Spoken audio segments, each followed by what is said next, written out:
இங்க இல்லை இல்லைங்களா? ஏன்னா பெண்கள் செய்தி வந்து ஆண்களுக்கு மிகவும் முக்கியமானது. ஆனாலும் நிறைய பேர் இருக்காங்க, நிறைய பேரும் இல்லை. சரிங்க, கடவுள் அவங்களையும் ஒரு நாட்கள்ல அழைத்து வருவார். இப்படி இந்த பெண்கள் ஞாயிறினுடைய பெண்கள் தினம், பெண்கள் ஞாயிறினுடைய நோக்கமே அதுதாங்க. பெண்களுக்கு சம உரிமை வழங்க வேண்டும், பெண்களை மதிக்க வேண்டும், பெண்களை போற்ற வேண்டும், பெண்களுக்கு முக்கியத்துவம் கொடுக்க வேண்டும். இந்த உலகத்தின் வழக்கத்தின்படி பெண்களை பற்றியதான செய்திகள் சொல்லணும். மங்கையராய் பிறப்பதற்கு மாதவம் செய்திட வேண்டும் அப்படின்னு ஒரு உலக மனுஷன் சொல்லியிருக்காரு. 1000 ஆணை கட்டி அரசாண்டாலும் ஒரு ஆண்மகன் இல்லை என்றால் அந்த வீடு வீடல்ல. அந்த வீட்டுக்கே ஒரு விளக்கேற்ற ஒரு பெண் இருந்தால்தான் அந்த வீடு அரண்மனை ஆகும் அப்படின்னும் ஒரு உலக வழக்கு சொல்லியிருக்கு. நம்ம வேதம் என்ன சொல்லுது அப்படின்னு சொன்னா, குணசாலியான பெண் முத்துக்களை பார்க்கிறோம் விலையேற பெற்றவர் இல்லைங்களா? குணசாலியான பெண்.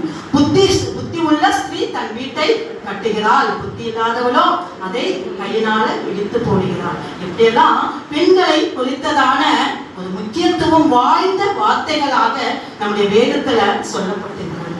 எத்தனை பெண்கள் நான் தான் பெண்ணா பிறந்தனும் அப்படிலாம் நினைச்சிருப்போம் இல்லைங்களா? ஏன்னா பெண்கள் வந்து எப்படிப்பட்டவங்க? பலவீனர்கள் இல்லைங்களா? அப்போஸ்தலனாகிய பவுல் சொல்லியிருக்காரு, பெண்கள் எப்படிப்பட்டவங்க? பலவீன பாண்டம், மனைவியானவள் பலவீன பாண்டம் அப்படின்னு சொல்லியிருக்காங்க. மனைவி என்பவள் யாருங்க? பெண் தானே. அதனால நம்ம அப்படி சில நேரங்கள்ல ஆண்களை விட பெண்கள் நம்ம இந்த வார்த்தையை நினைத்தது உண்டு இல்லைங்களா?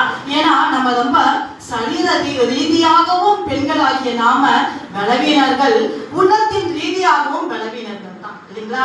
ஏதாவது ஒரு அசம்பாவிதம், ஒரு துக்கமான செய்தினா ஆண்கள் அப்படியே எப்படி இருப்பாங்க? ரொம்ப ஸ்ட்ராங்கா நிற்பாங்க. ஆனா நாம என்ன பண்ணுவோம்? அழுதுருவோம். அடுத்தவங்க கதை கேட்டாலே அழுதுருவாங்க. எனக்கு அந்த பழக்கம் உண்டுங்க. அடுத்தவங்க ஏதாவது ஒரு துக்கமான செய்தியோ அவங்க சொந்த கதையை, சோக கதையை கிட்ட சொன்னாலே நான் அழுதுடுவேங்க. எனக்கு அந்த ஒரு ரொம்ப பலவீனமானவா அப்படின்னு நான் நினைச்சுக்கிறதுங்க. அப்படி ரொம்ப பலவீனமானவங்க நாம். ஆனா இந்த பலத்தை கொடுக்கிறவங்க யாருங்க? கர்த்தர் தான். இப்ப பாத்தீங்கன்னா எல்லாத்துலயும் சம உரிமை இல்லைங்களா? எல்லாவற்றிலும் ஆண்களுக்கு நிகரா பெண்களுக்கும் சம உரிமை.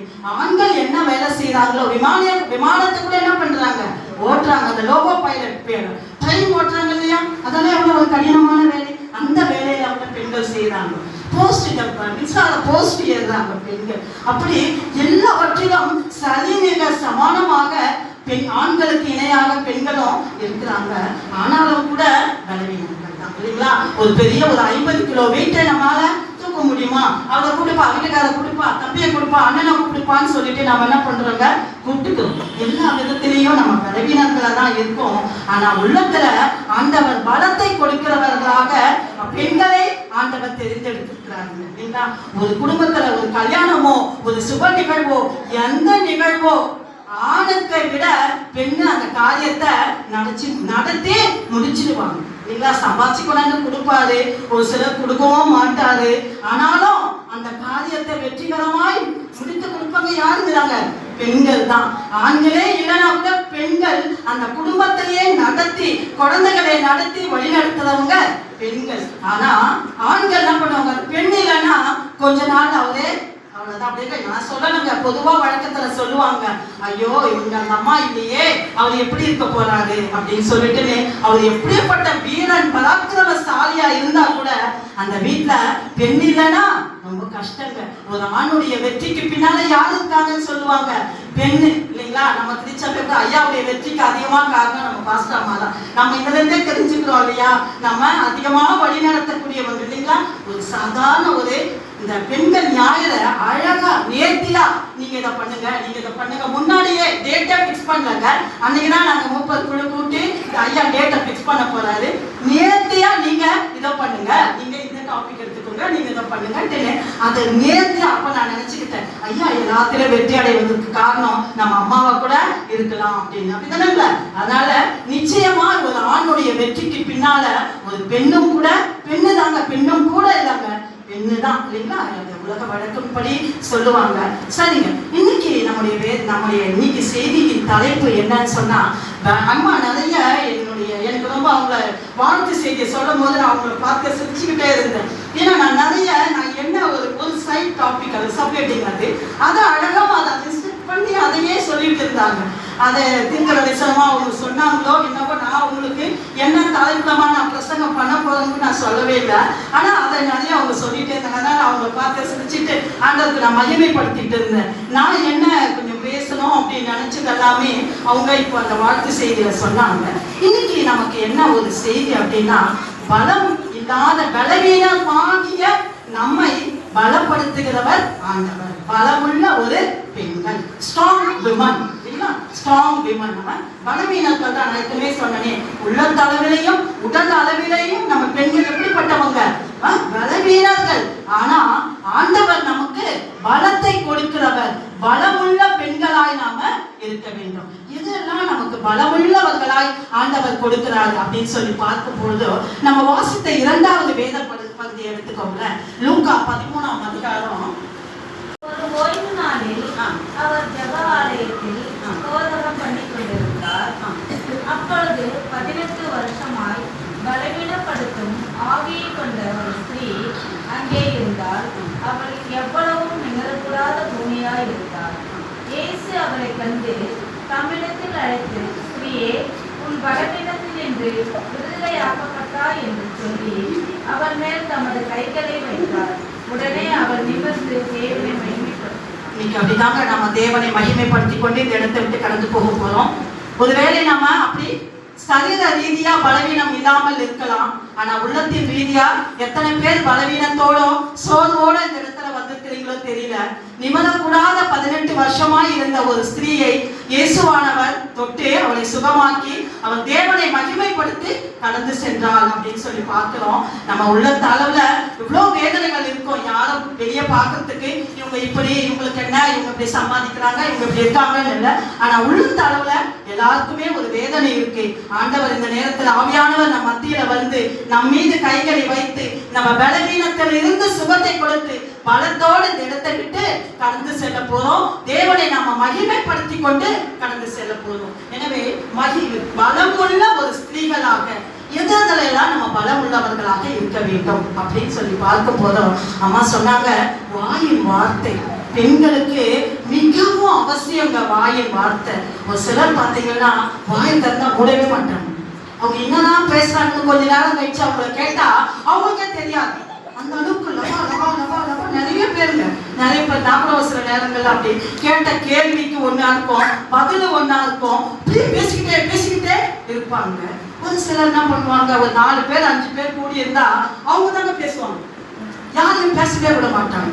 அது நிறைய பேர் இருக்காங்க. நம்ம கூட இருக்கோம். 4-5 பேர் கூடி இருந்தா அவங்க தான் பேசுவாங்க. அதான் ஒரு சினிமா படத்துல கூட ரஜினிகாந்த் சொல்லுவாரு,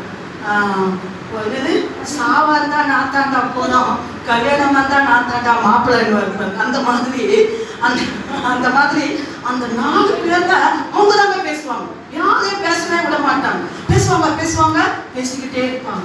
அவங்க வீடு போதாதுங்க, பக்கத்து வீட்டுலலாம் போய் பேசிட்டு வருவாங்க.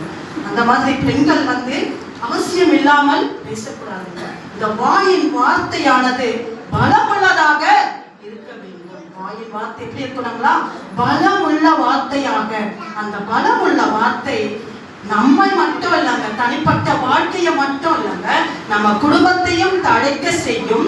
அதே நேரத்துல சமுதாயத்தையும் செழிப்பாக்கும். நம்முடைய ஒரு பெண்களின் வார்த்தையானது, ஒரு பெண்ணின் வார்த்தை நாவின், அந்த ஜீவன் மரணமும் ஜீவனும் நாவின் அதிகாரத்திலிருந்து இருக்கிறது என்று நீதிமொழிகள்ல சொல்லப்பட்டிருக்கிறீங்களா? இப்போ நம்முடைய வார்த்தையானது எப்படி இருக்கணும்னா, நம்மையும் தழைக்க செய்யணும், நம் குடும்பத்தையும் தழைக்க செய்யணும், சமுதாயத்தையும் தழைக்க செய்யணும். அப்படி ஒரு உதாரணத்தை நம்ம சொல்றோங்க. யாத்திராகமம் 1ஆம் அதிகாரம். உங்களுக்கு தெரிய எல்லாமே இந்த வேதத்துல நம்ம அறிந்த வசனங்கள் தாங்க. ஆனா இந்த வேத வசனமானது எப்படிப்பட்டதுங்க? படிக்க படிக்க படிக்க தேனிலும் இனிமையானதுங்க. ஒரு மோட்டிவேஷனல் ஸ்பீக்கர் ஒருத்தவங்க நிறைய பேர் பார்த்துருப்பீங்க, பர்வீன் சுல்தானா. அவங்க ஒரு பேராசிரியர், ஒரு இஸ்லாமியருங்க. அவங்க ஒரு ஸ்பீச்ல சொல்றாங்க, இந்த பைபிள் வந்து படிக்க படிக்க படிக்க இனிமையானது, தேனிலும் இனிமை. அவங்க ஒரு இஸ்லாமியருங்க. அவங்க சொல்றாங்க, பைபிளை படிக்க படிக்க எப்படி இருக்குதாமா? தேனிலும் இனிமையானது. அதனால அக்கா சொன்னதையே சொல்லிக்கிட்டு இருக்காங்கப்பா. ஒவ்வொரு பெண்கள் யாரையும் இதுதான்மா சொல்றாங்க அப்படிலாம் நினைக்க வேண்டாம். இந்த வேதம் வந்து கேட்க கேட்க படிக்க படிக்க இனிமையானது. நம்ம இந்த சம்பவம் தெரிந்த ஒன்றுல, இஸ்ரவேல் ஜனங்கள் எகிப்தியர்கிட்ட அடிமைகளாக இருக்கிறாங்க.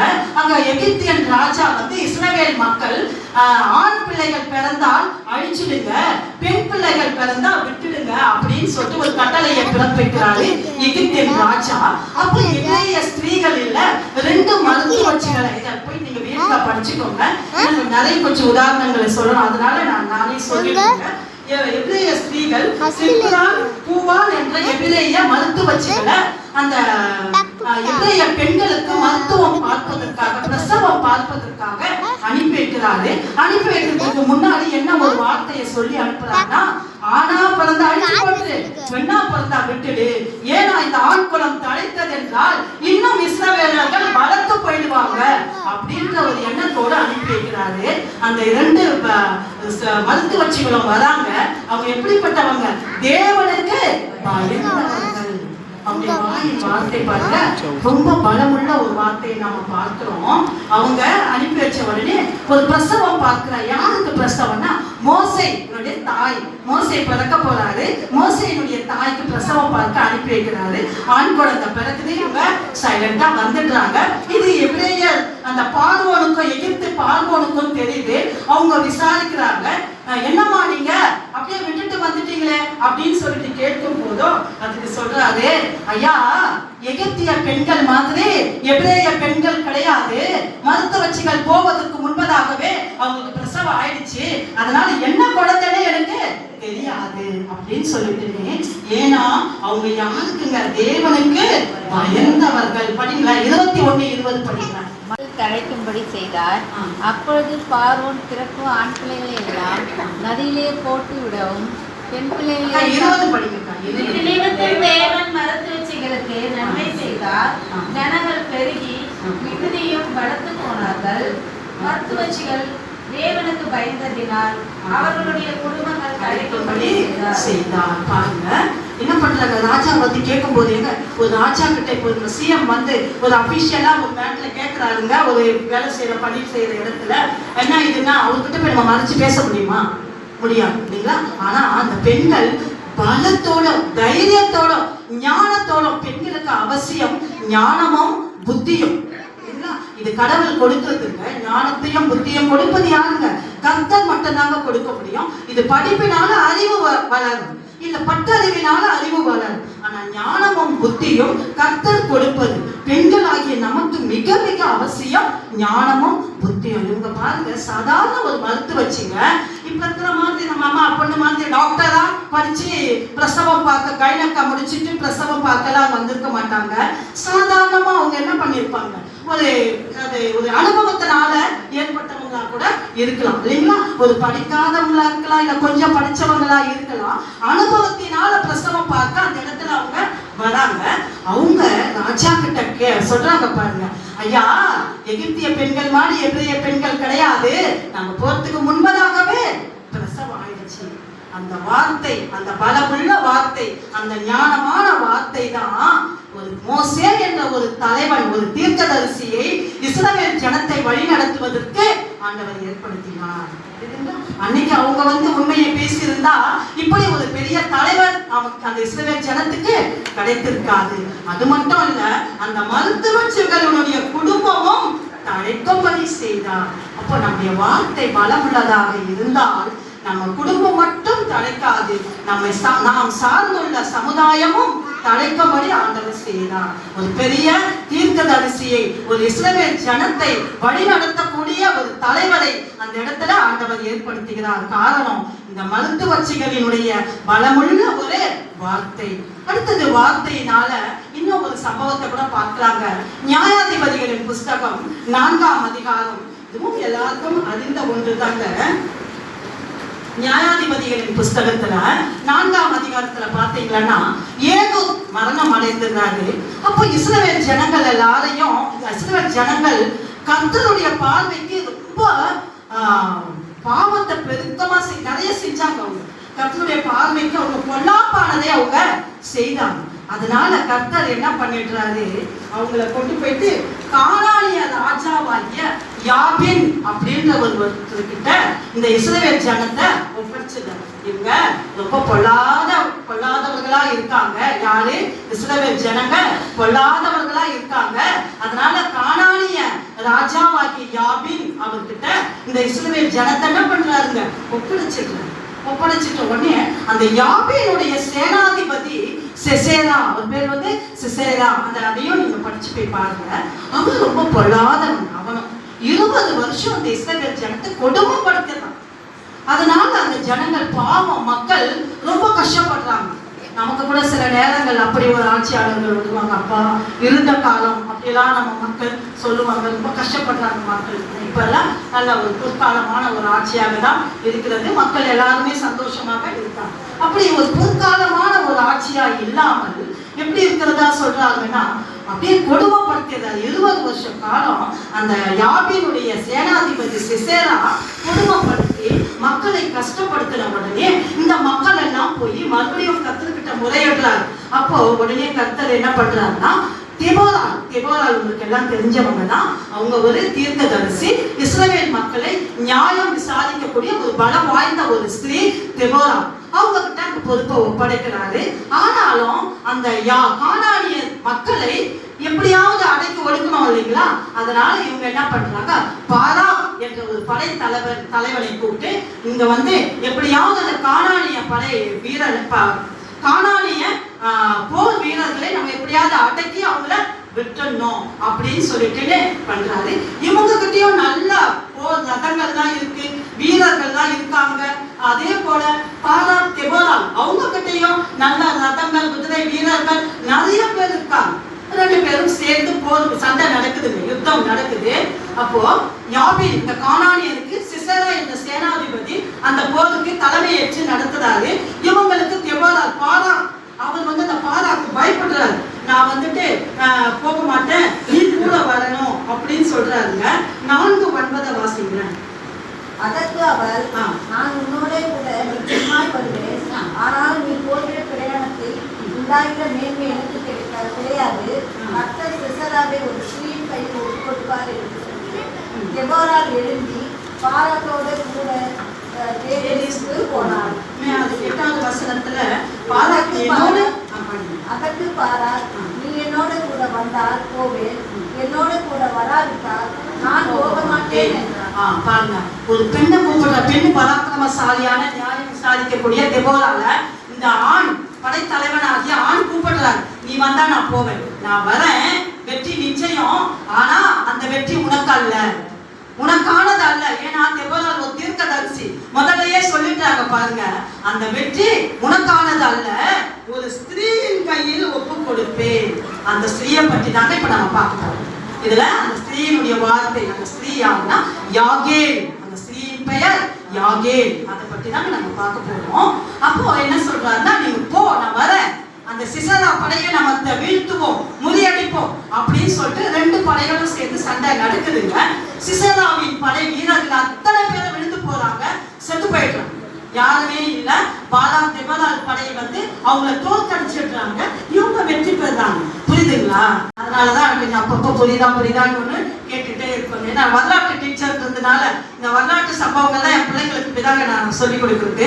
சரி, அடுத்தது அவங்க என்ன சொல்றாங்கன்னா, அந்த பாராக்கு வந்துட்டு அவங்க ஜெயிச்சிடுறாங்க, தெபோராளும் பாராக்கும் ஜெயிச்சிடுறாங்க. அந்த யாபீன் கானானியனுடைய போர் வீரர்கள் தோத்து போயிட்ட உடனே சிசேரா எல்லாரும் செத்து போயிட்டாங்க. பார்க்கிறாரு, 900 இருப்பு ரதங்கள், வீரர்கள் எல்லாரும் அடிஞ்சு போயிடுறாங்க. சிசேரா அந்த ரதங்கள்ல இருந்து கீழே இறங்கி குடு நடந்த ஓடி வராருங்க. ஓடி வந்து யார்கிட்ட வராது அப்படின்னு சொல்லி பார்த்தோம்னா, ஏற்கனவே அந்த கானானியருடைய மன்னன் சொன்ன இல்லைங்களா யாபீன், அவருக்கும் இந்த யாகேலுடைய கணவன் பெயர் வந்துட்டு ஏபேல், அவங்களுடைய கூடாரத்தை நோக்கி ஓடி வராங்க. இவங்க 2 பேருக்கும் கொஞ்சம் சமாதானம் தாங்க. சமாதானம்னா நண்பர்கள் தான், கொஞ்சம் பேசிக்கிறவங்க தான் 2 பேரும். யாருன்னா கானானியனுடைய சிசேராவும் இந்த ஏபேலின் குடும்பமும் கொஞ்சம் சமாதானம் உள்ளவங்க தாங்க. 2 பேரும் என்ன பண்றாங்கன்னா ஓடி அவங்களுக்கு முன்பதாக அந்த சிசரா இறங்கி மக்கள் ஓடி வராரு. உடனே இந்த யாகேல் என்ன பண்றா, உள்ளே வாரம் என் ஆண்டவரே, 18ஆம் வசனம் வாசிக்கல. சிசராவுக்கு எதிர்கொண்டு போய் உள்ளே வாரும் என் ஆண்டவனே, என் நன்மை உள்ளே வாரும், பயப்படாதேயும் என்று அவனோடு சொன்னாள். அப்படியே அவள் அன்னைக்கே கூடாரத்துக்கு கொண்டு வந்தபோது அவளை ஒரு சமகாலத்தினால் உள்ள போட்டு சமகாலத்துல மூடிடுறா. உடனே அவரு தண்ணி கேட்கிறார். தண்ணி என்ன, அவனுக்கு பாலே கொடுக்குறாங்க. துருத்தியில இருந்த பாலை எடுத்து கொடுக்கிறான். அப்பதான் யோசிக்கிறான் யாகேல், இந்த இஸ்ரவேல் ஜனத்தை கொடுமைப்படுத்தினவனுக்கா நாம அடைக்கலம் கொடுப்பது, இவரை எப்படியாவது நாம என்ன பண்ணிடணும், தீர்த்துடணும் அப்படின்னு நினைத்திருப்பாள் போலும். ஆண்டவர் அவளோட பேசியிருப்பாள் போலும். அந்த வேதத்தில் இல்ல, ஒருவேளை அப்படி யோசிச்சிருப்பாள். உடனே என்ன பண்றா, ஒரு ஆணியை எடுத்து அவளை நெற்றியில வைத்து ஒரே அடிதாங்க அடிச்சு ஆணி தரையில போயிட்டு அப்படியே பதிஞ்சு அவன் செத்து போயிட்டான். நெத்தியில அடிச்சா அவ்வளவுதாங்க. தாவீது அப்படிதானே கோலியாத்த ஒரே கல்லை வச்சு எங்க அடிக்கிறாங்க, நெற்றியில. அந்த பராக்கிரமசாலியாகி கோலியத்து விழுந்து போனான். ஏன்னா நெற்றியில அடிபட்டா அவ்வளவுதான் சொல்லுவாங்க இல்ல. அந்த மாதிரி ஆணியை வச்சு ஞானமா பாருங்க, அந்த இடத்துல எவ்வளவு ஒரு பலம் பாருங்க. அந்த பெண் அந்த பெரிய சேனாதிபதிங்க, பெரிய சேனாதிபதினா ஒரு சாதாரண மனுஷனுக்கு அந்த அம்பாசிடர் போஸ்ட கொடுக்க மாட்டாங்க. ஒரு பெரிய பலம் வாய்ந்தவனுக்கு அந்த சேனாதிபதியினுடைய போஸ்ட கொடுக்கறாங்க. அப்படிப்பட்டவனையே தைரியத்தோட அவருடைய வார்த்தை உள்ளே வாழும் ஆண்டவரே, எவ்வளவு ஒரு தைரியமான ஒரு பலமான ஒரு பெண். சாதாரண பெண்ணுங்க அவ, ஒரு கூடார வாசி. அவர் அரண்மனையில உள்ள பெரிய இளவரசி கிடையாதுங்க, ஒரு நம்மை போன்ற ஒரு கூடார வாசி, ஹவுஸ் ஒய்ஃபுங்க. அவ வீட்டுக்குள்ள இருக்கிற அந்த பெண் ஒரு பெரிய சேனாதிபதியை உள்ளே வரவழைத்து அவளை இவ்வளோ பெரிய படை வீரர்களாலும் முடியாததை அவள் முடித்து காட்டினாள். அதுக்கு காரணம் அவளுடைய வாயின் வார்த்தை பலம் கொண்டதாக இருந்தது. அதுக்கு இறுதியில பார்க்கும் போது சிசராவை தேடிக்கொண்டு பாரா ஓடி வராது. அதை நீங்க 22, 23 வாசித்து பாருங்க. தேடிக்கொண்டு வராது, இதோ நீ தேடுகிற மனுஷன் உள்ளே செத்து கிடக்கிறான் அப்படின்னு சொல்லிட்டு சொல்றாங்க. அதுக்கப்புறமாக இஸ்ரவேல் ஜனத்துக்கு இந்த கானானியர்கிட்ட இருந்து எந்த பயமும் இல்லை என்று வேதம் சொல்லுகிறது. இஸ்ரவேல் புத்திரருக்கு முன்பாக அந்த கானானியன் ராஜாவாகி யாபீனை ஆண்டவர் தாழ்த்தினார். காரணம் ஒரே பெண். அந்த பெண்ணின் பெயர் யாகேல் என்ற ஒரு பெண்ணின் வார்த்தையின் நிமித்தமாக ஒரு பெரிய சேனாதிபதியை வீழ்த்தி ஒரு துன்புறுத்திக் கொண்டிருந்த அந்த மக்களை சமாதானம் அடையபடியாக ஆண்டவர் செய்தார். எனவே நம்முடைய வாயின் வார்த்தையானது ஆசீர்வாதமான வார்த்தையாக இருக்க வேண்டும். யாருக்காவது முடிஞ்சா நம்ம அட்வைஸ் பண்ணுவோம், இல்லைன்னா பண்ணாமே நமக்கு வந்துடுவோம். 2வது, ஞானத்தோடும் புத்தியோடும் பெண்கள் ஒவ்வொரு காரியத்திலேயும் நடக்க வேண்டும். பேசுறேன்ற வார்த்தையில இடத்துல மட்டும் நம்ம பேசுவோம், இல்லாத இடங்கள்ல நம்ம பேசக்கூடாது. அப்படி பேசக்கூடிய வார்த்தையாக இருந்தால் பலமுள்ள ஒரு வார்த்தையாக, ஞானமுள்ள ஒரு வார்த்தையாக செய்வோமே ஆனால் ஆண்டவர் நம்மையும் தடைக்க செய்வார், நம்ம குடும்பம் நம் சமுதாயத்தையும் தடைக்க செய்வார். அடுத்தது இன்னும் ஒன்று, எதுல நம்ம பலமுள்ளவர்களாக இருக்க வேண்டும் என்றால் இருதயத்துல பலமுள்ளவர்களாக இருக்க வேண்டும். நம்முடைய இருதயத்தின் சிந்தனைகள் எப்படிப்பட்டதாக இருக்கணும், பலமுள்ளதாக இருக்க வேண்டும். பலவீனமான இருதயம் கொண்ட ஏவாள் தாங்க ஏமாந்து போனான் இல்லைங்களா? உண்மைதானங்க. ஏவாளுக்கு ஆதாமுக்கு துணையதான் ஏற்படுத்தினாரு ஆண்டவர். ஏவாள் இல்லைங்களா, மனைவி கிடையாதுங்க. என்ன ஏற்படுத்தினாரு, துணையை ஏற்படுத்தினாரு. சர்ப்பம் வந்து கேட்கும் போது என்ன சொல்லிருக்கணும், இதப்பா என் துணை உள்ள இருக்காரு, அவரை நான் கூட்டிட்டு வரேன்னு சொல்லிட்டு போயிருந்தா இன்னைக்கு நம்ம பெண்களாகிய நாம இவ்வளவு கஷ்டமே பட்டிருக்க வேண்டியது இல்லை இல்லைங்களா? அந்த ஏவாளுடைய பலவீனமான ஒரு இருதயத்தின் நிமித்தமாக தான் இன்னைக்கு நாம கஷ்டப்படுற ஒவ்வொரு சூழலையும் எல்லாரும் பெண்களாகிய நாம கஷ்டப்படக்கூடிய ஒரு கட்டாயம் அந்த ஏவாள் நிமித்தமாக. ஏனென்றால் பலவீனமான ஒரு இருதயம் ஏவாளுக்கு இருந்தது. பலம் கொண்ட இருதயமா இருந்திருந்தால் தன்னுடைய துணையை கூட்டிட்டு வந்து பேசியிருப்பாள், இல்ல வேறு விதமாக கர்த்தர் சொன்ன வார்த்தைக்கு அவள் கீழ்பட்டிருப்பாள் இல்லைங்களா? அவள் கர்த்தர் எதற்காக கொண்டு வந்தார், இந்த நிலத்தை பண்படுத்தி கொள்ளுங்க 2 பேரும், இதுல உள்ள எல்லாவற்றையும் புசிங்க அப்படின்னு சொல்லிட்டு தாங்க விட்டு போனார் இல்லைங்களா? அதுக்கு அவர் கீழ்ப்படியாமல் பலவீனமான ஒரு இருதயம் கொண்டதின் நிமித்தமாக ஏவாள் செய்த அந்த காரியம் இன்றைய வரைக்குமே நமக்கு அது நீண்டு கொண்டே இருக்கிறது. அடுத்தது பாத்தீங்கன்னா ஒரு பலமுள்ள ஸ்திரீ யார் அப்படின்னா வேதத்துல மரியாள் தாங்க. நம்முடைய வாக்குத்தத்தம் போன வாரமே ஐயா அழகா நமக்கு விளக்கி சொன்னாங்க. பயப்படாதே, நீ தேவனிடத்தில் திரும்பி பெற்றார். மரியாள் மாதிரி ஒரு பலமுள்ள ஸ்திரீ யாருமே கிடையாது. எப்படி சொல்றேன் அப்படின்னு சொன்னா, ஆக்சுவலா அவங்க இருந்ததை நிமித்தமாகத்தான் தூதன் வந்து பேசும்போது பயட்டாங்க. எதுக்கு பயட்டாங்கன்னு ஐயா அழகா போன வாரம் சொன்னார். எதுக்குன்னா, அந்த ஜனங்கள் எல்லாம், அந்த புருஷனை அறியாத பெண்கள் எல்லாம் மேசியா வயிற்றுல வந்து பிறக்க மாட்டாரா அப்படின்னு ஏங்கி கொண்டு நின்றவர்கள், இந்த பெண்ணுக்கு என்கேஜ்மெண்ட் ஆயிடுச்சு. என்கேஜ்மெண்ட் ஆயிட்ட பிறகு தூதன் வந்து பேசுறாரு, உங்களுக்கு ஒரு குழந்தை பிறக்க போகுது அப்படின்னு சொல்லும் போது எப்படி பயந்துருப்பாங்க அவங்க? யோசித்து பாருங்களேன். ஒரு திருமணம் ஆகாத பெண், புருஷனை அறியாதவள், அவள் சமுதாயத்தில் எவ்வளவு ஒரு அவமானப்பட்டிருப்பாள். ஆனா ஒருவேளை இயேசு கிறிஸ்து தேவனுடைய குமாரன் என்று என்றைக்கு மக்கள் எல்லாரும் ஏற்றுக்கொண்டார்களோ அன்றைய நாள் வரைக்கும் மரியாள் அவமானப்பட்டு தான் போயிருப்பாங்க. இல்லைங்களா? ஒவ்வொரு நாளும் அவன் யார் தெரியுமா, இதோ கல்யாணம் ஆகாதே பிறந்தால ஒரு பொண்ணு இருந்தாள், அவனுக்கு பிறந்த குழந்தை அப்படின்னு கூட சொல்லி நம்ம ஊர்ல சொல்லுவாங்க. இல்லைங்களா? சொல்லுவாங்களா இல்லைங்களா? அப்படியே ஒரு அவமானத்தை அவங்க பெற்றிருப்பார்கள். ஆனால் கர்த்தர் அவங்களுக்கு பலம் கொடுத்தார். அந்த பிள்ளையை சுமக்க தைரியத்தோட, யாருடைய பேச்சு ஏச்சுக்கெல்லாம் அவங்க அஞ்சவே இல்லை. கர்த்தர் அந்த இதயத்தோட பேசினார். பலவீனமா இருந்த மரியாளுக்கு ஆண்டவர் பலத்தை கொடுத்தார். இப்படி நமக்கு கூட இப்படி ஒரு சூழல் இல்லைங்க.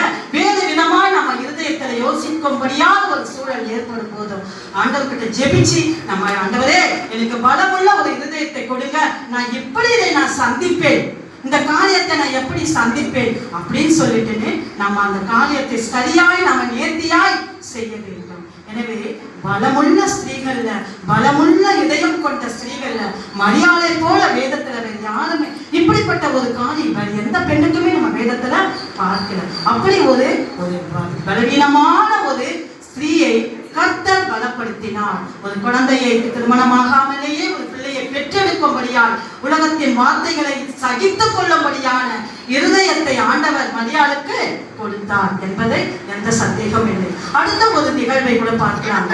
இதுவும் நம்ம எல்லாரும் அறிந்த ஒன்றுதாங்க. சமாரியா, யோவான் 4ஆம் அதிகாரத்துல சமாரியா பெண் கிட்ட இயேசு கிறிஸ்து போறார். இந்த சம்பவத்தை நான் உங்களுக்கு அப்படியே சொல்லிட்டு இருந்தேன். இயேசு கிறிஸ்து சமாரியா பெண் கிட்ட போயிட்டு தாகத்துக்கு தண்ணி கேட்கிறாரு. உங்களுக்கு எல்லாருக்கும் உங்களுக்கு இது தெரியும். ஏன்னா சமாரியர் கிட்ட யூதர்கள் சம்மதம் கலவ மாட்டாங்க. ஏன் கலவ மாட்டாங்கன்னு ஐயா எங்களுக்கு வெள்ளிக்கிழமை வகுப்பு, இந்த வேத வகுப்பு நடைபெறுங்க. நிறைய பேர் தெரிஞ்சுக்குங்க, வெள்ளிக்கிழமைனா இங்க வேத வகுப்பு ஒன்று நடக்குதுங்க, அதுக்கு நாங்கெல்லாம் வருவோம். ஐயா அழகான ஒரு விளக்கத்தை சொன்னாங்க. ஏன் சமாரியர்கிட்ட யூதர்கள் கலவ மாட்டாங்க, பெண் கொடுக்க எடுக்க மாட்டாங்க அப்படின்னா, இந்த ஆங்கிலோ இந்தியன் இங்கிலாந்துக்காரங்கெல்லாம் வந்துட்ட பிறகு ஆங்கிலோ இந்தியன் ஒரு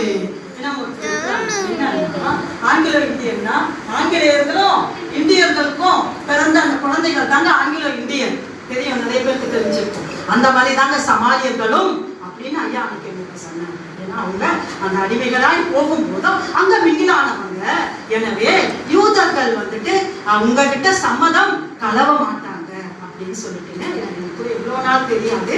அந்த வேத வகுப்புக்கு வந்தது நிமித்தம் நிறைய ரகசியங்கள் இருக்கு.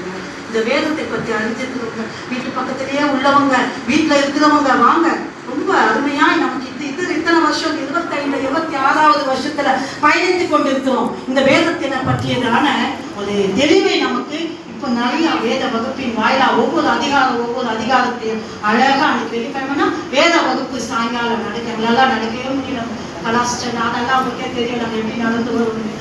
ஆனாலும் அந்த வேத வகுப்புக்கு வந்து நாங்கள் கலந்துக்கிறோம் அப்படின்னு ஓடி அப்படி பிடிச்சிட்டு ஓடி வர்றங்க. ஏன்னா அந்த வேதத்தின் ரகசியங்கள், இந்த வேதத்தை பற்றி நம்ம இன்னும் கொஞ்ச நாளுக்கு நம்ம இருக்க போறோம். வேதத்தின் ரகசியங்களை அறிந்து கொள்ள வேண்டும். அது நம்மளால கேட்க, நமக்கு படிக்கிறோம் ஆனா புரியாது. அதுக்காகவே அவங்க படிச்சுட்டு வந்தவங்க இல்லைங்களா? அதை ஆண்டவர்கிட்ட இருந்து நமக்கு ஞானமாய் பெற்று நமக்கு விளக்குறாங்க. அப்படி நாம இப்போ டீச்சர் வந்து எல்லாரும் வந்து பாடம் நடத்திட முடியாது இல்லைங்களா? அவங்க அதுக்காக ட்ரைனிங் முடிச்சு வந்து பண்றாங்க. அப்படிதாங்க குழந்தைகளுக்கு நம்ம படிக்கிறோம். என்னதான் நம்ம படிச்சவங்க அப்படி இருந்தாங்க, அவங்க அதுக்காகவே படிச்சவங்க. நான் ரொம்ப சந்தோஷப்படுவேன் ஐயா குறித்து ரொம்ப பெரும். ஐயா சொல்லுவேன், ஐயா நீங்க வேதத்துல பிஹெச்டிங்க ஐயா. ஏன்னா எங்களுக்கு ஒண்ணுமே தெரியாது. அவர் சொல்றது பார்க்கும்போது ரொம்ப ஆச்சரியமா இருக்கும். இப்படி கூட இருக்கா, இப்படி இவ்வளவு நாள் தெரியாது. ஏன்னா நான்லாம் ஒரு கிறிஸ்துவ ஸ்கூல்ல படிச்சவங்க. நான் 1ஆவதுல இருந்து கிறிஸ்டியனுங்க. ஏன்னா 1ஆவது படிச்சதுக்காக எனக்கு தெரியல. ஒரு நாள் தெரிஞ்சு ஆச்சரியமா இருக்குங்க. அதனால வாங்க, வெள்ளிக்கிழமை தோறும் இந்த வேத வகுப்பு நடக்குது, வாங்க வந்து இந்த வேதத்தின் ரகசியங்களை அறிந்து கொள்ளுங்க. சரி, அன்னைக்கு ஐயா அப்படிதான் எங்களுக்கு சொன்னாங்க. சமாரியர்கள் வந்து எப்படின்னா அந்த மிங்கிள் ஆனவங்க, புரியுதுங்களா? அந்த ஆங்கிலோ இந்தியன்னா அந்த மாதிரி தாங்க. அது ரொம்ப எனக்கு விளக்க முடியாது. ஆங்கிலோ இந்தியன் மாதிரி அந்த சமாரியர்கள் கூட அப்படி உள்ளவங்க கிட்ட யூதர்கள் சம்மதம் கலவ மாட்டாங்க. அப்ப இயேசு கிறிஸ்துவானவர் வந்துட்டு தாகத்துக்கு தண்ணி தான் அப்படின்னு கேட்கும் போதும், அப்ப அந்த பெண், சமாரிய பெண் சொல்றா, நீ ஒரு யூதனாச்சே, என்கிட்ட தண்ணி கேட்பது எப்படி அப்படின்னு சொல்லிட்டு கேட்கும் போதும், அப்ப அவரு வந்துட்டு என்ன சொல்றாரு? இயேசு அவளுக்கு பிரதியுத்தரமாக 10வது வசனத்தை வாசிங்க. 4:10 யோவான் 4:10 இயேசு அவளுக்கு பிரதியுத்தரமாக நீ தேவனுடைய ஈவையும் தாகத்துக்கு தாய் என்று உனக்கு கேட்கிறவர் இன்னார் என்பதையும் புரிந்தாயானால் நீயே அவளுக்கு கேட்டிருப்பாய், அவர் உனக்கு ஜீவ தண்ணீரை கொடுத்திருப்பார். பாருங்க, ஆண்டவர் சொல்றாரு, நீ வந்து ஒரு யூதனாச்சே, என்கிட்ட வந்து தண்ணி கேட்கிறியே அப்படின்னு சொல்லிட்டு கேட்கும் போதும் அப்ப சொல்றாரு, நான் கேட்கிறவர் யாருன்னு நீ தெரிஞ்சுக்கிட்டா நீ அதை சொல்ல மாட்ட. நான் கொடுக்கிற தண்ணி ஜீவ தண்ணீர், அதை நீ குடிச்சா ஒரு காலம் உனக்கு தாகம் அடையாது அப்படின்னு சொல்லும் போதும் அப்போ உடனே அந்த ஸ்திரீ சொல்றாங்க, ஐயா எனக்கும் அந்த தண்ணி கொடுங்க அப்படின்னு சொல்லிட்டு கேட்கும் போதும் அப்போ சொல்றாரு, போய் உன் புருஷனை கூட்டின்னு வாமா, நான் அந்த ஜீவ தண்ணியை உனக்கு கொடுக்குறேன்னு சொல்லும் போதும் அந்த அம்மா சொல்றாங்க, எனக்கு புருஷனே இல்லையா? ஆமா ஆமாமா, உனக்கு புருஷதாமா இல்லை. ஏன்னா உனக்கு எத்தனை புருஷங்க? 5 புருஷர்கள்மா உனக்கு. அப்போ பாவத்துல எவ்வளவு பலவீனமான ஒரு இருதயமா அந்த ஸ்திரீ இருந்திருக்காங்க பாருங்க. 5 புருஷர்கள் என்பது பாவத்துல பலவீனமான ஒரு இருதயம் கொண்டவங்க. ஆனாலும் என்ன பண்றாங்கன்னா, இதனுடைய வார்த்தையை கண்டு அப்படி பயந்து போறாங்க அப்படின்னு சொல்லிட்டு ஊருக்குள்ள ஓடுறாங்க. ஊருக்குள்ள ஓடி என்ன பண்றாங்க, அந்த மக்கள் கிட்ட எல்லாம் சொல்றாங்க, நான் மேசியாவை கண்டேன், நான் மேசியாவை நான் கண்டேன், ஏன்னா என்னை குறித்து அவர் சொல்றாரு அப்படின்னு அந்த ஸ்திரீ போயிட்டு 39ஆம் வசனத்துல இருக்குதுங்க. அதை வாசிங்க. 4:31 நான் செய்த எல்லாவற்றையும் எனக்கு சொன்னார் என்று சாட்சி சொன்ன அந்த ஸ்திரீனுடைய வார்த்தை நிமித்தம் அந்த ஊரில் உள்ள சமாரியவர் அநேகர் அவங்க விசுவாசம் உள்ளவர்கள் ஆனார்கள். அந்த ஸ்திரீயின் நிமித்தம் பலனுடைய அந்த ஸ்திரீ இருதயம், பலவீனமா இருந்த சமாரிய பெண்ணுடைய இருதயம் பலப்பட்டது இல்லைங்களா? பலவீனமா இருந்தது நிமித்தம் தான் அந்த அம்மா அவ்வளவு பாவத்துல விழுந்து போனாங்க. ஆனா அதுக்கப்புறமா அந்த இருதயம் எப்படிப்பட்டது ஆயிடுச்சுங்க? பலமுள்ள ஸ்திரீயாக மாறி போய் அந்த ஊரில் உள்ள சமாரியர்களை எல்லாரையும் ஆண்டவரை விசுவாசிக்கும்படி செய்தார் அப்படின்னு சொல்லிட்டு சொல்லப்படுகிறது. எனவே நம்முடைய இருதயம் ஒருவேளை இதுவரைக்கும் நம்ம பலவீனம் பாண்டவர்களா இருந்தாலும் நம்முடைய இருதயத்தை பலப்படுத்துகிறவர் யாருங்க? கர்த்தர் நம்முடைய இருதயத்தை பலப்படுத்துகிறார். அடுத்த கடகன்னு முடிச்சிட்டு அடுத்த ஒரு காரியம், கைகள் இருக்க வேண்டும். நம்ம நீதிமொழிகள், இந்த 31வது நீதிமொழிகள் 10வது 31வது வசனம் வரைக்கும் உள்ளது. ஒரு பெண்கள் எப்படி இருக்க வேண்டும்? பலமுள்ள கைகள் உடையவர்களாய் இருக்க வேண்டும். தன் கணவனுக்கு எப்படிப்பட்டவளாய் அவள் இருக்க வேண்டும், தன் பிள்ளைகளுக்கு எப்படிப்பட்டவளாய் இருக்க வேண்டும், தன் வீட்டுக்கு எப்படிப்பட்டவளாய், தன் சமுதாயத்துக்கு எப்படிப்பட்டவளாய் இருக்க வேண்டும் என்பதை சாலமோன் ராஜா அழகா அந்த 31வது நீதிமொழிகள்ல சொல்லப்பட்டிருக்கார். கைகள்ல எப்படி இருக்குன்னா, உற்சாகத்தோட வேலை செய்யக்கூடிய கைகள், பலத்தோட வேலை செய்யக்கூடிய கைகளாக நம்முடைய கைகள் இருக்க வேண்டுமா? அந்த பெண் பாருங்க, ரொம்ப உற்சாகமா எல்லா வேலையும் செய்யறாங்களாம். இருட்டோடு எழுந்துக்கிறாங்களாங்க. எழுந்து தன்னுடைய வேலைகள் எல்லாம் செய்யறாங்களாம். உற்சாகத்தோட தன்னுடைய கை வேலைகளை செய்யறாங்க. 13வது வசனத்துல ஆட்டுமயிரையும் சணலையும் தேடி தன் கைகளினால் உற்சாகத்தோட வேலை செய்கிறார். அவள் கை எப்படிப்பட்டதா இருக்கா? 17ஆம் வசனத்துல தன்னை பலத்தால் இடை கட்டி கொண்டு தன் கைகளை பலப்படுத்துகிறார். அவ சோம்பேறியா இல்லைங்களா? வீட்டுல அவ சோம்பேறியா இல்லைங்களா? எல்லா வேலையும் உற்சாகத்தோடும் பலத்தோடும் அந்த பெண் செய்கிறதை நம்ம பார்க்கிறோம். இதற்கு ஒரு உதாரணம் ரூத்தை சொல்லணும். ஏன்னா ரூத் கணவன் இழந்துட்டு மாமியாரோட இருக்கா. அதுவும் தேவனுக்கு பயந்துக்கு நிமித்தமாக தான் அந்த மாமியாரோடு இணைந்து அவள் வாழுகிறாள். அப்போ அவள் சோம்பேறியா, சாப்பாட்டு கூட வழி கிடையாது. அந்த மாமியாருக்கும் சாப்பாட்டுக்கு போய் வழியே இல்லை. அப்போ அவள் சோம்பேறியா வீட்டுல இல்லை. அவள் என்ன பண்றான்னா, போவாஸ் என்றவருடைய நிலத்துல போய் கதிர்களை பொறுப்பதற்காக அவள் செல்கிறாள். கதிர்களை பொறுக்கி கொண்டு வர வேண்டும் என்பதற்காக சொல்லிட்டு மாமியார் கிட்ட சொல்லிட்டு நான் போறேன் அப்படின்னு சொல்லிட்டு போறான். அவன் சோம்பேறியா வீட்டுல கூட உட்காந்துருந்துடலாம். நானே ஒரு கணவன் இல்லாதவன், நான் எங்க போய் வேலை செய்வேன்? இந்த தெரியாத ஊர் வருங்க, அவங்க தெரியாத ஒரு இனம், தெரியாத ஒரு ஊர்ல போய் எனக்கு யார் வேலை கொடுப்பாங்க அப்படின்லாம் சொல்லாமல் அவங்க என்ன பண்றாங்க, போயிட்டு அந்த போவாசுடைய நிலத்துல போய் அந்த கதிரெல்லாம் அறுத்துட்டு அந்த கீழே கடக்கிற அந்த கோதுமை மணிகளை பொறுக்கி கொண்டு வந்து சாப்பிடுறாங்க. அவங்களுடைய நல்ல உற்சாகத்தின் நிமித்தமாக கர்த்தர் கொஞ்ச நாள்லயே என்ன பண்றாருங்க, அந்த நிலத்தையே அவங்களுக்கு சொந்தமாக்குற ஓனரமாவா மாறிடுறாங்க. ஏன்னா அந்த போவாசை அவங்க திருமணம் செய்து கொள்றாங்க இல்லைங்களா? அதனால இவங்க தன்னுடைய கரங்களை பலப்படுத்தினதின் நிமித்தமாக ஒரு கதிர்களை பொறுக்கி சாப்பிட்டு கொண்டிருந்தவங்க பிற்காலத்தில் ஒரு பெரிய நிலச்சுவாந்தார ஒரு லேண்ட் அந்த அம்மா மாறி போறாங்க.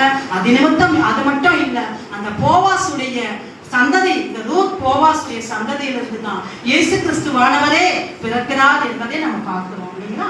அப்போ அன்னைக்கு அந்த அம்மா பலத்தோட அந்த செயல், தன்னுடைய கரங்களை பலத்தோட செயல்பட்டார்கள். நம்மளுடைய நம்முடைய பங்கு, நம்ம திருச்சபையினுடைய பங்கு, திருச்சபையில நம்மளால முடிஞ்சதை செய்வோம், வேலைகளை செய்வோம். நம்ம நிறையெல்லாம் எல்லாம் அந்த ஒரு ஃபங்க்ஷனாக இருந்தாலும் சாதாரணமாக கூடங்க அவங்களுக்கு ஒன்று நம்ம நிறைய எல்லாம் இருக்கும் கொடுக்குறது. ஆனாலும் அந்த வேலைகள்லாம் ரொம்ப அருமையாக உற்சாகத்தோடு தன்னுடைய மகளோட கூட இணைந்து கூட இந்த திருச்சபையின் காரியங்கள்லாம் உற்சாகத்தோடு அவங்க செய்யறாங்க. அவங்களுக்கு தான் செஞ்சுக்கிட்டோம், அவங்க மட்டுமே நிறைய பேர் நம்ம விசேஷ நாட்கள்ல கூட சொல்லுவோம், அதே காக்கா செஞ்சுக்கிட்டோம் அப்படின்னா எல்லாரும் உற்சாகத்தோட நம்முடைய காரியங்களை செய்யும் போது ஆண்டவர் நம் குடும்பங்களை என்ன பண்ணுவாருங்க, தழைக்க செய்வார், நம் சமுதாயத்தையும் தழைக்க செய்வார். அடுத்த ஒன்று பலம் உள்ளது என்னன்னா கால்கள். நம்முடைய கால்கள் எப்படி இருக்கணும், பலம் உள்ளவைகளாக இருக்க வேண்டும். இதற்கு உதாரணம் பார்த்தீங்கன்னா ஆண்டவராகிய இயேசு கிறிஸ்துவை சிலுவையில் அறிந்து கல்லறையில அடக்கம் பண்ணிட்டாங்க. ஆனா காலையில எடுத்து ஓடினவங்க யாருங்க, பெண்கள் தான். மார்க் 16ஆம் அதிகாரத்துல அந்த வேத வசனங்களை நம்ம பார்க்கிறோம். இருட்டோட எழுந்து போனாங்க. எத்தனை மணிக்குங்க, இருட்டோட எத்தனை மணிங்க, 4 மணி. நம்ம எத்தனை மணிக்கு எழுதுகிறோம் சர்ச்சுக்கு வர்றதுக்கு? எத்தனை மணிக்கு நம்ம எழுதுக்கிறோம்? ஏங்க அந்த டைமுக்கு யாரும் தப்பா, நான் எப்போ பாரதிக்கா வந்தாலும் இந்த டைமை பத்தி சொல்றாங்கன்னு தயவு செஞ்சு யாரும் நினைக்காதீங்க. இருட்டோட அந்த டைமுக்கு ஏற்றபடி நம்ம அட்ஜஸ்ட் பண்ணிக்கணும். நம்ம தூரம் வரமா அதுக்கேற்றபடி டைமை பண்ணிக்கணும். நம்ம வீட்டில் எழுந்து பிரியாணி எல்லாம் செஞ்சு வச்சுட்டு கறி குழம்பெல்லாம் செஞ்சு வச்சுட்டு வரமா அதுக்கேற்றபடி டைமை அட்ஜஸ்ட் பண்ணிக்கணும்.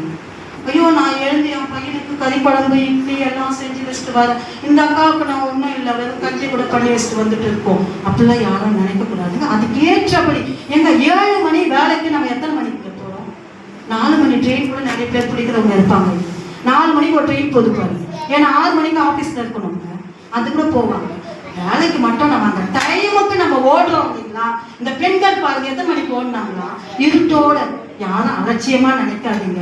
இந்த டைமுக்கு வரது உண்மையா அது பாவம், அது உண்மையா பாவம். நம்ம மோகன் ஐயா பிரசங்கத்துல சொல்லுவாருங்க, கால தாமதமா ஆலயத்துக்கு போறது ஜாக்கிரதை, பாவம். 5 நிமிஷத்துக்கு முன்னாடி போ, 10 நிமிஷத்துக்கு முன்னாடி போ, இல்லையா அந்த நேரத்துக்கு போ. அலட்சியமா யாரும் நினைக்காதீங்க. எங்க வேலைக்கு போறது காரியான நீங்கெல்லாம் வேலைக்கு கூட சீக்கிரமா போக மாட்டீங்க. நான் உண்மையா இருந்தாலும் சொல்லி யாரும் கோச்சுக்காதீங்க. இந்த லேட்டா திருச்சபைக்கு வரவங்க நம்ம உலகத்துல சம்பாதிக்கிற பணம் சம்பாதிக்கிற வேலைக்கு போட பாருங்க, அதுக்கு கூட அப்ப நீங்க சரியா போக மாட்டீங்க. அப்படிதாங்க கூடாது. காலையில 8:30 வினோத் ஐயா சொல்லுவாரு, ஓடுற ட்ரெயின்ல ஏற முடியுமா? 8:30 மணிக்கு ட்ரெயின் ஆரம்பிச்சிச்சுங்க, ஓட ஆரம்பிச்சிச்சுங்க, ஓடி போய் ஏற முடியுமா? என்ன விழுந்துடும், விழுந்து மண்டை உடைஞ்சு கால் உடைஞ்சு வீட்டுல தான் உட்காந்து இல்லைங்களா? அப்படிதாங்க ஆராதனை காலை 8:30 ஆரம்பிச்சிச்சுன்னா 10:30 தாங்க அந்த ட்ரெயின் நிற்கும். இடையில ஒரு ஸ்டேஷன்ல நிற்கிற பல மணி ஓடினான்னா ஓடக்கூடாது. அது அலட்சியமா யாரும் நினைக்காதீங்க, ஆண்களாகட்டும் பெண்களாகட்டும். நான் இன்னைக்கு ஒவ்வொரு நாளும் ஜெபம் பண்ணும்போது ஆண்டவர்கிட்ட தங்கச்சோம், ஆண்டவரே என்னைக்கும் எவ்வளவு வயசு வரைக்கும் நான் திருச்சபைக்கு வெள்ளத்தோட போறனோ அது வரைக்கும் சரியான நேரத்தில் நான் போகணும். என்ன இருந்தாலும் யார் வந்தாலும் ஓடி வந்துடணும் அந்த நேரத்துக்கு. ஏங்க எல்லாமே வேலைக்கு நானே எங்கள் பொண்ணு வீட்டுக்கு போனேன்னா திருமங்கலம் ஈசிஐக்கே நான் கூப்பிட்டு போவாங்க. 8:30 மணிக்கு ஐயாவுக்குலாம் திருமங்கலம் ஈசியை பார்த்துருப்பாரு, இவ்வளோ பெரிய சபைங்க. 8 மணிக்கு இடமே இருக்காது. ஒரு பொண்ணு அவசரப்பட்டு வா மூடி ஓடு. 8 மணிக்கு இடமே இருக்காதுங்க. மூப்பருங்க கைட் பண்ணுவாங்க, எங்க இடம் இருக்கு, எங்க இடம் இருக்கு, அதோ அங்கே போய் உட்காருங்கம்மா, இதோ இங்கே போய் உட்காருங்கம்மா. எல்லாரும் நம்ம போல கம்பெனியில வேலை செய்யறவங்க, ஆஃபீஸ்ல வேலை செய்யறவங்க எல்லாரும் வேலை செய்யற பெண்கள் ஆண்கள் தாங்க. 8 மணிக்கு இடம் இல்லைங்க. பின்னாடி போயிட்டு நாங்க எப்போ போனாலும் பின்னாடி என் பொண்ணு போகும், என்ன உதைப்பேன். நான் 8:30க்கு முன்னாடி வா, என்னை கூட்டிட்டு வான்னு வா, இல்லைன்னா நான் சபைக்கு நான் வரமாட்டேன், உன் கூட நான் ஞாயிற்றுக்கிழமை தங்க மாட்டேன். அப்படி எவ்வளோ பேர் சபையில இடம் இருக்காங்க. நம்ம சபையில 8, 9, 9:30, 10 வயசுலேயே யாரும் அலட்சியப்படுத்தாங்க. மாறாத அதனால விரைந்து ஓடக்கூடிய கால்கள், அந்த பெண்கள் அன்னைக்கு விரைந்து ஓடினதுனால்தான் ஆண்டவர் முதல்ல தரிசனம் யாருக்குங்க கொடுத்தாரு? அந்த பெண்களுக்கு தான் கொடுத்தாரு. ஆண்டவருடைய தரிசனத்தை நாம பெற வேண்டும் என்றால் ஆலயத்துக்கு சரியான நேரத்துக்கு நம்ம வரணும். நற்செய்தியை நம்ம அறிவிக்கணும். அந்த கால்கள் விரைந்து ஓடி நற்செய்தியை அறிவிக்கணும், சுவிசேஷத்தை அறிவிக்கணும். ஆண்களுக்கு கொடுத்தவங்க தெரியும் ஆண்டவர் உயிரோட எழுப்ப போறாருன்னு. ஆனா வந்தாங்களா? அன்னைக்கு போனாங்களா காலையில? ஆனா பெண்கள் தாங்க ஓடினாங்க. ஆண்டவர் பலமுள்ள கால்களை யாருக்கு கொடுத்திருக்காரு? பெண்களுக்கு தாங்க கொடுத்திருக்காரு. பெண்கள் பலம் உள்ளவர்களா இருக்கும்போது தான் ஆண்டவர் தரிசனத்தை முதல்ல ஆண்டவர் உயிர் தெழுந்த தரிசனத்தை யாருக்கு கொடுத்தாருன்னா பெண்களுக்கு. காரணம் அந்த கால்கள் விரைந்து ஓடி போனது நிமித்தமாக.